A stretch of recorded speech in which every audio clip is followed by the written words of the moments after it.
let's move to the next topic, which is the burden of proof. So here again I have the quote from the passage where he says the burden of proof rests with the believers, not the non-believers. So let's start by looking at the birdman again, but with a little twist or change or modification. So now the guy says, I can fly.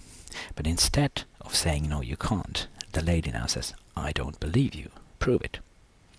That changes the whole situation, because the guy is the one who makes the claim, but the lady is not making any claim.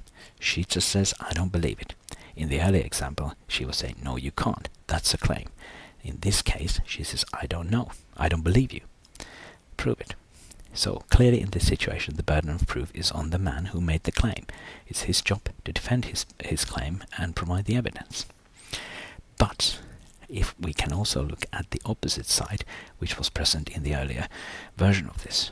So let's say that out of the blue, a lady shows up to a man and says, you can't fly. Obviously a bit weird scenario, but could happen. So the lady comes to the guy and says, you can't fly. The guy has every right to say, prove it. Because in this case, it's the lady making the claim. She is making a claim saying that the guy can't fly. The guy hasn't making any claims. He has no responsibility of proving anything. So he can just say to the lady, prove your claim. And in this case, certainly the burden of proof is on the lady. Now, if we consider the mathematical examples, this is basically, we pretty much covered this already, but the thing is that we can take either of the examples. We can claim that the equation has a solution, x equals 1, in which case we need to prove. And that proof is very simple. We just plug in x equals 1 and show that it equals 1. Show that it equals 0. That's all there is. But we can also make the claim saying that x minus 1 squared plus 1 equals 0 does not have a real solution. And we can again prove that. If that's our claim, we need to prove that. And we can do it like we did looking at the picture, but then real mathematicians would be able to do it more rigorously. So, another strike for Dawkins. It's not that the burden of proof is somehow determined to rest on some specific person, whether they are the believers or whether it's positive or negative. The point is, in a nutshell, that the burden of proof rests with the person who is making the claim, whatever the claim is. That is the key point here. And now, I should say one thing. So, as I was reading the passage, I was actually thinking, so this comes from Bertrand Russell, who is a very distinguished mathematician and a logician. And I was thinking, is it really true that he would have talked about burden of proof in this way? And luckily, Dawkins had included the passage from Russell himself, where Russell actually says that some Christians, this is me paraphrasing, I don't remember it word by word, but he's saying that some Christians behave as if it is the responsibility of the skeptics to prove the non-existence of God. And then he goes on saying, they are of course mistaken. It's quite the contrary. And this thing, actually, I fully agree with Russell. He's not wrong about this. If you are a person who believes in the existence of God, you go to another person and say God exists, the burden of proof is definitely on you.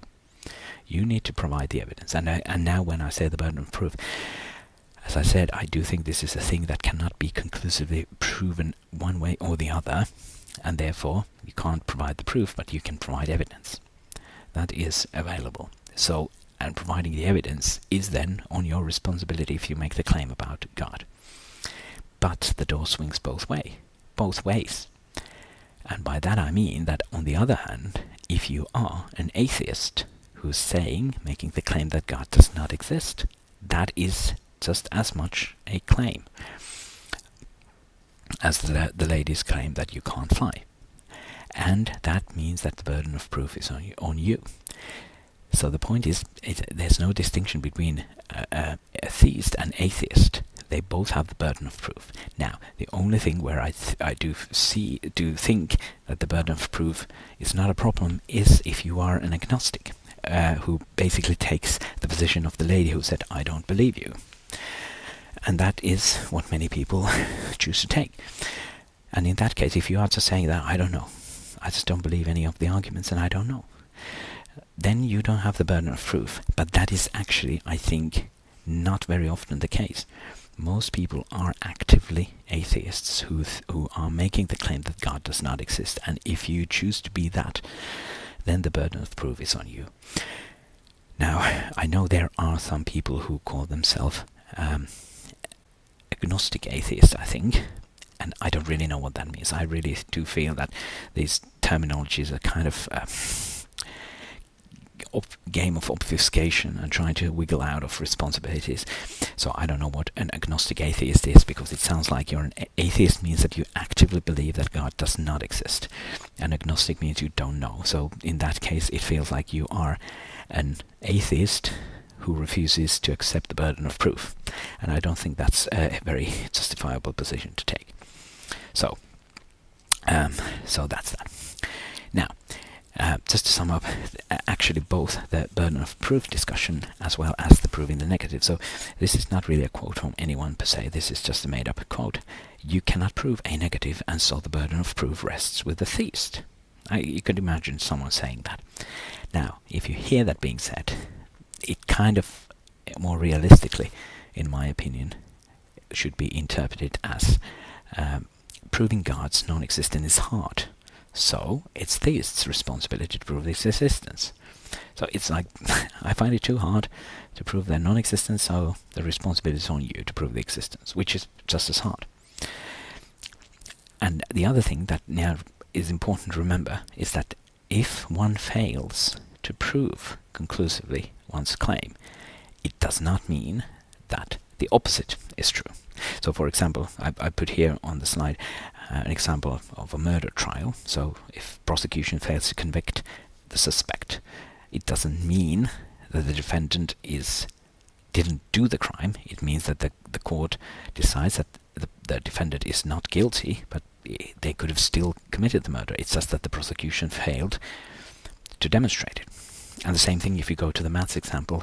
If you ask someone to show that x equals 1 is the solution to the equation, but that someone has no math skills whatsoever, they may be able they might not be able to show it.